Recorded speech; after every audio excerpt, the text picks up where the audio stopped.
My name's Sue Spencer. I'm one of the consultants at QServe, and I'm here today to talk to you about the new MHRA Brexit guidance document that was issued in September 2020. So let's start from the beginning.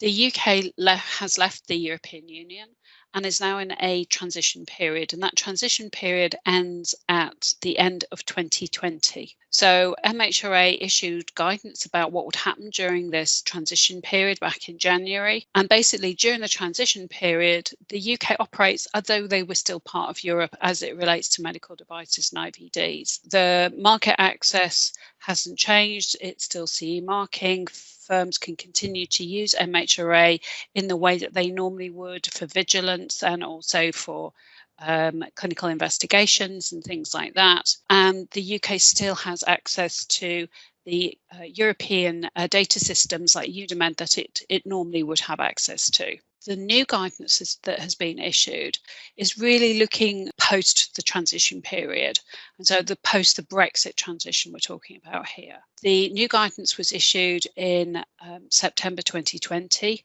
and the changes that it's discussing here apply to England, Scotland and Wales, but Northern Ireland is much more complicated. It has a certain level of duality, which I'll talk about as we go through this presentation, and it is quite complicated, I'm afraid.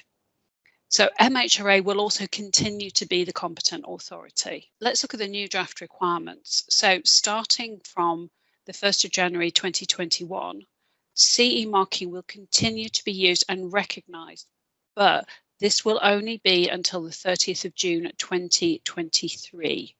So certificates issued by European-based notified bodies will continue to be valid, and that's right up until the 30th of June 2023. So in other words, it's an 18-month transition period. A new route to market will be coming into place after that period, and that will be a UKCA mark. However, you will be able to apply that from the 1st of January 2021. So from the 1st of January 2021, all medical devices and IVDs placed on the market in the UK will need to be registered with the MHRA. There will be a grace period though, and that varies depending on the risk category of the device. So the grace period is 4 months for class 3 and 2B implantable devices, and also active implantable medical devices, and Annex 2 List A IVDs. It will be 8 months for all the rest of the 2B medical devices and the 2A medical devices, and also the Annex 2 List B IVDs and self-test IVDs. And then finally, it will be 12 months for the Class 1 medical devices and also the general IVDs. So if you are a manufacturer based outside of the UK and you want to sell products within the UK, you're going to need a UK responsible person who will take responsibility for that product in the UK. So registration requirements, as I said, will apply from the 1st of January 2021. Manufacturers based in the UK have to register with MHRA. Manufacturers outside the UK will need a UK responsible person to do this.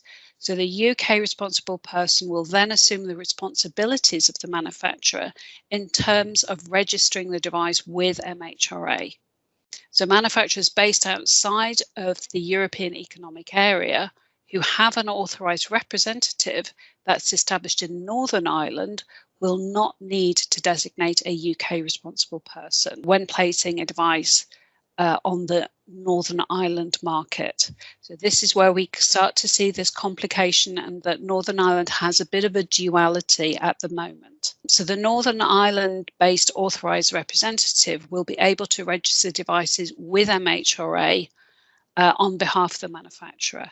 And don't forget that there will be registration fees that will apply. So the role of the UK responsible person is to ensure that the declaration of conformity and also the technical file has been drawn up, and where applicable, that if there's any conformity assessments that have to be done, that those have been conducted by the manufacturer. So in other words, if they need an outside body to come and audit them, that's taken place. So they need to keep available a copy of that technical file and also the declaration of conformity.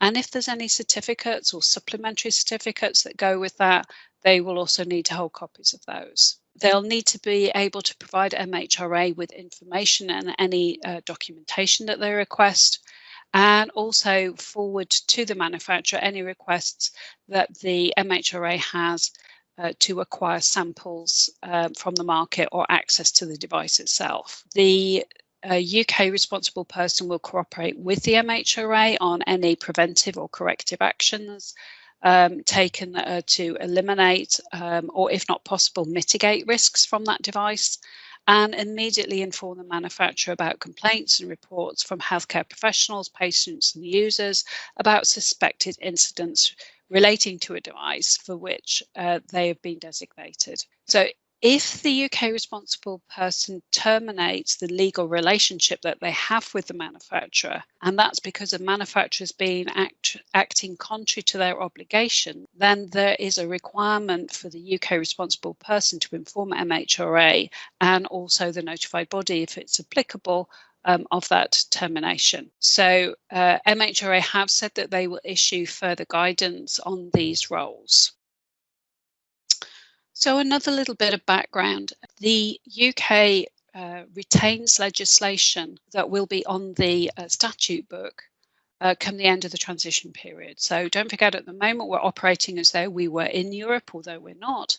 The laws that are on the statute book come the 31st of December 2020 will be those that are used moving forwards. Now, we shouldn't forget that the MDR and the IVDR will not actually be on the statute book at that point, so therefore they won't be automatically retained because they haven't reached their date of application. So the effective legislation moving forwards from the 1st of January 2021 will actually be the Medical Device Directive and the IVD Directive. And there is a medicines and medical device bill that is going through Parliament at the moment, which is correcting dates and things like that.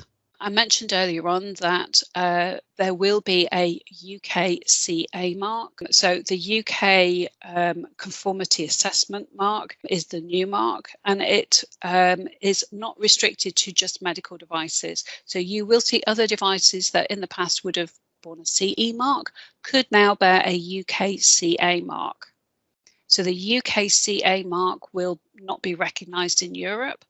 And part of the reason for that moving forwards is because the legislation will have departed. Europe will have moved on to the regulation, whereas the UK will still be using the directives. And so products currently requiring CE marking will still need a CE mark for sale if you want to sell it in Europe, the European Economic Area, or because Northern Ireland has this duality in Northern Ireland as well. So manufacturers will be able to, but not required to, use the UKCA mark from the 1st of January 2021, but it will be mandatory from the 1st of July 2023. So we've had notified bodies in the past. In the new UK scheme, these conformity assessment bodies will be called approved bodies. So from the 1st of January 2021, the MHRA will be able to designate UK conformity assessment bodies so that they can issue certificates as required for the UKCA mark.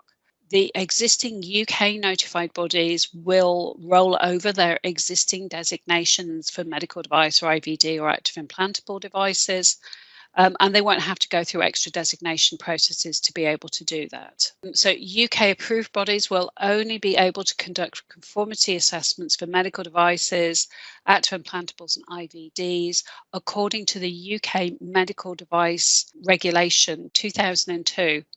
And it gets slightly complicating because of the name. So although it's called the Medical Device Regulation, it's not the European Medical Device Regulation.